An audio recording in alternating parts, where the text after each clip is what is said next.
Want to know how to post voice notes on Instagram threads? Hello everyone, I'm Jasmine from Take My Life and today I'll walk you through the process of how to post voice notes on Instagram threads. It's pretty simple and quick, so let's get started with the video. Firstly, open the Threads app on your screen. Now tap on the plus icon at the bottom of your screen.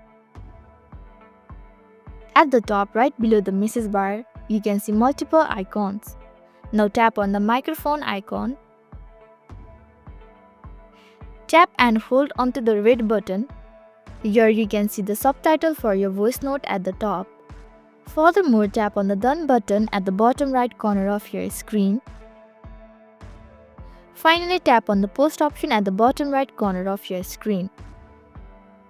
So this is how to post voice notes on Threads app. Thank you for watching Take My Life. I hope this video was helpful. If it was, then hit the like button and comment down if you have any questions or feedback. Also, if you are new to our channel, please subscribe and hit the bell icon so that you don't miss our upcoming videos.